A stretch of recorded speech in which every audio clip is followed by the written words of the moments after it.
Hey, welcome back. I've got an awesome video for you today. So, as I'm sure you're probably aware, in the past, when it came to conditions like chronic fatigue syndrome or ME/CFS, in terms of information and recovery options, things have been pretty limited. But things are changing really fast with this. There is a lot more research happening and we have a lot more insights into this condition and so many recovery options available. We unfortunately don't have yet some one-size-fits-all plan that works for everybody, but there are options that are successful, at least for some people. But there are so many options now that I imagine it can get quite overwhelming for people. Like, where do you even find out about all of these options? Do I even know about all of the options that are out there? Am I missing something? Is there a list someplace that details all of them? And where do I find the most up-to-date information on all of these? Well, I'm going to tell you where. At least where you can find some of this, or a very big chunk of this, coming out very soon and for free. So there is something coming out right away that is going to have a ton of recovery information all in one place. And if you stick around to the end of this video, I'm going to give you a sneak peek into it that all the people who aren't cool enough to subscribe to my channel aren't going to get to see. So make sure you watch to the end because you're not going to want to miss that. So here's the deal. You might already be aware of the amazing Lori Rivers. She not only fully recovered from severe ME/CFS herself, and then went on to get long COVID and got to put all of her tools that she'd learned in practice again to get past that. So thankfully, she's fully healthy once again. And by some small miracle, I can't even imagine what it took to pull this off, has pulled together over 35 of the world's leading experts on holistic healing for conditions like ME/CFS for the Long Covid and ME/CFS Holistic Healing Summit taking place July 11th to 17th. And from July 11th to 17th, you can access all of it completely for free. There's a link in this video description where you can sign up and access absolutely everything. Now, I know this is going to be a lot and it's unrealistic that you'll be able to take in all of it, but when you register, you'll get to see the list of people who are taking part in the itinerary, and then you can go through and see what interests you, see what's new to you, what resonates, and what you want to take in, and then just mark down when those ones are taking place and just do your best to take those ones in. And if you happen to be watching this video after July 17th, you can still access everything from the summit, but it will be for a small fee. So along with these more than 35 pretty cutting edge interviews, there are also inspirational recovery stories, there are in-depth case studies, and there's even daily meditation and yoga videos, and even a session with me. I'm so ridiculously honored to be a part of this. How the frick did I go from so many years of being a sick and clueless, scrappy little nobody to being fully recovered, living my best life, speaking at summits, scrappy little nobody. But it's been a massive transformation in my life, something that for years would have been really hard to imagine it could be possible. So if it's possible for me, it could be possible for you too. So keep working at whatever you're working at and give your future the chance to shock the crap out of you as well. And this summit could very well be one of the things that helps to get you there. At a bare minimum, I think it will give you some hope and some inspiration and some information and some things to consider. All right, so I'm about to give you your sneak peek into the summit, but just before I do, I just want to share with you some of the incredible people that are going to be taking part in this so you know what you can look forward to and what to expect. So here are a few of the people that will be taking part.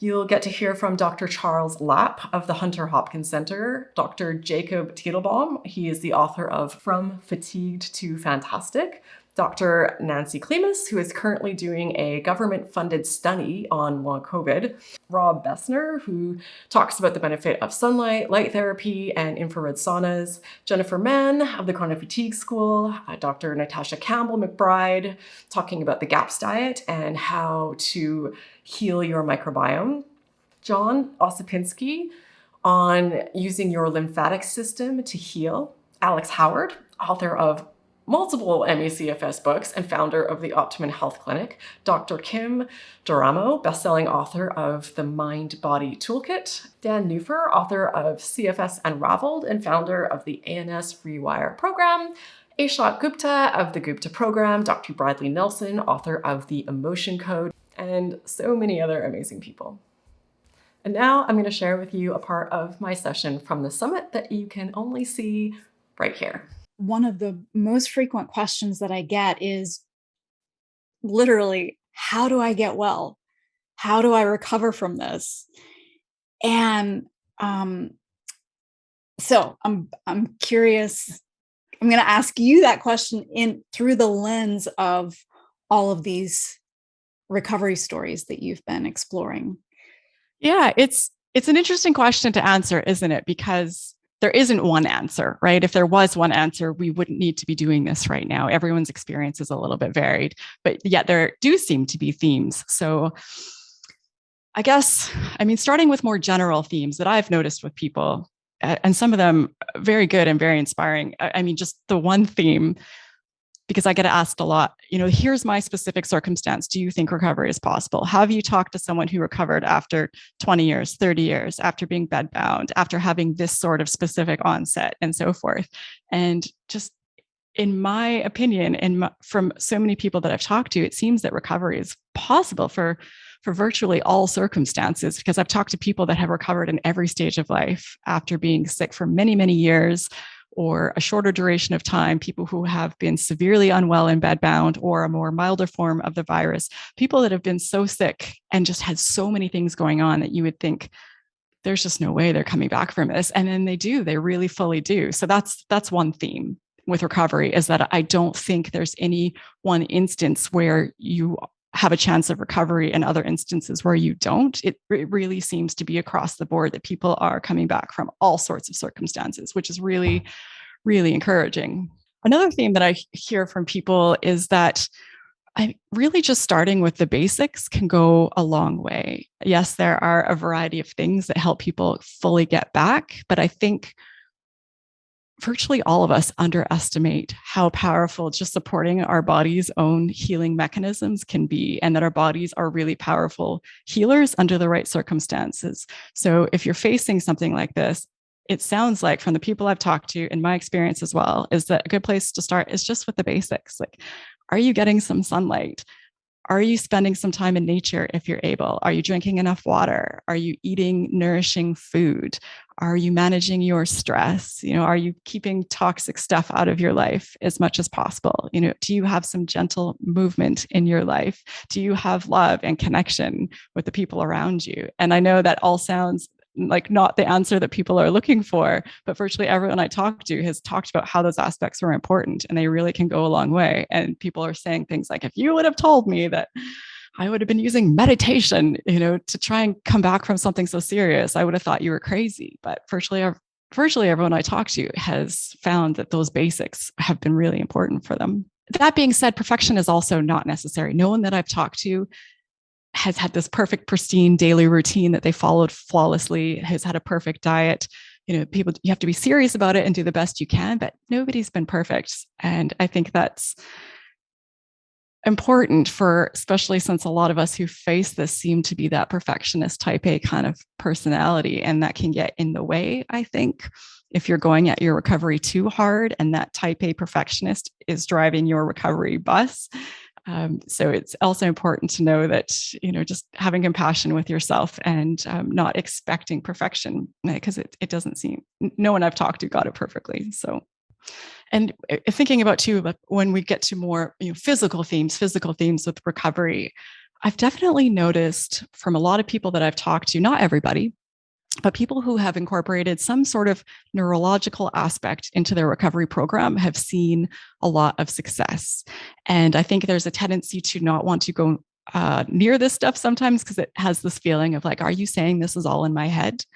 But, our brain is one of our organs, I would say a pretty important organ, and to ignore it, I don't think, I think it's important to pay attention to it. And our brains have so much power in creating symptoms and creating, things in our body. So a lot of people that I've talked to have incorporated some sort of, whether it be brain training aspect or some sort of neurological focus into their recovery as part of that puzzle for them. And it seems to be helping a lot. I mean, there's also themes with physical things like, people who put some focus on their gut health and their gut microbiome. I hear a lot has been very important for people because it is a big part of our immune system, and it very much helps us to, combat illness and disease. Again, not for everybody, but something that I have heard a lot. And I do have a lot of videos talking about this on my channel about how you can assess from home your gut health and things that have worked for me. Because with my recovery, addressing my gut health was a big piece of it. So yeah, just look for a playlist on gut health videos, and there's a ton of stuff there.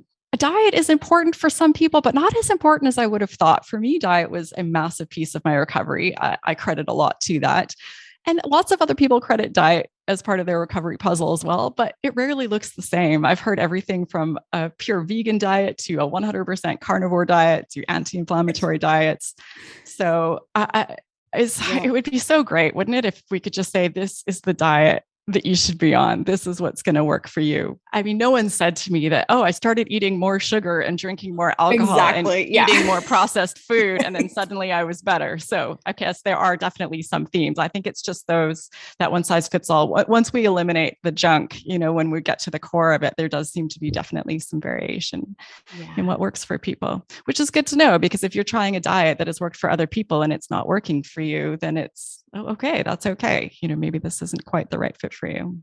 Another theme that I've seen that's been very important for people is in their recovery to finally start making serious progress towards their recovery is breaking out of that boom bust cycle that I think a lot of us get stuck in, understandably, because we have very little energy. We are quite often feeling very unwell. So in those moments where we get a little pocket of energy or we feel a little bit better, a little bit less crappy, then it's really natural to just want to get up and do all those things that you've been wanting to do or needing to do and push too far. And so many people, myself included, seem to get stuck in this pattern of, 2 steps forward, 1 step back, or 2 steps forward, 8 steps back. And making progress towards your recovery, can be challenging when you're constantly pushing yourself too hard or frequently pushing yourself too hard and spending a lot of time with symptom flares or crashes. So gaining some level of acceptance with where you are with your illness definitely seems to be important. Gaining some level of acceptance of your current limitations, and not that they're going to be that way forever, but this is where you are right now. And not only finding acceptance with your limitations, but having an awareness of how much energy you do have, and then really finding some tools and strategies to help you make sure you're using whatever usable energy you have towards your recovery, because it's very easy to sap up most of your energy in the day in things that really aren't getting you anywhere. So finding ways to, as much as you can, make your recovery in your life an absolute priority, prioritizing yourself and being quite selfish. And I know we're socialized to think that's very bad. And I think also when your illness has a name like chronic fatigue syndrome, it's easy for yourself and other people to dismiss it. But it's very serious. It's incredibly debilitating. So just really saying like this, I need to be all in right now. I need to ask people for help. I need to get rid of the stuff that doesn't need to be here and just do everything that I can to make my health and my recovery and myself a priority. So if you haven't already registered, you can use the link in this video's description to access the summit from July 11th to 17th completely for free. Or right now, if it's currently past those dates, you can use that link and pay a small fee and still get access to everything that was shared. If you have developed long COVID or have ME CFS or some similar condition, know that there is hope and there is help. People can and do get past this, and I believe that you can too. And I would like to send a special thanks to all of you that support me here and this channel. I realized recently that when I have sponsored videos from companies, I make sure to thank the sponsor in the video, but I've never thanked you guys in the video who use the super thanks option below the video to donate to the channel. I've thanked you in the comments, but I would like to now thank you out loud here as well. I know that often when you're facing chronic illness, finances can be tough. So when you guys support me here and what I'm trying to do with this channel to support other people. It really just means so much. So thank you. There are so many of you to thank. I'm very behind, but in this video, I would like to thank Graham Kale, Alex Thornton, and Sophia Ivanova. Thank you for your recent donations, and some of you I know have donated multiple times, and I really appreciate it. Thank you. And thank you for watching, and whatever you're facing right now, know that you've totally got this. You do. You know you do. And I'll see you in the next video.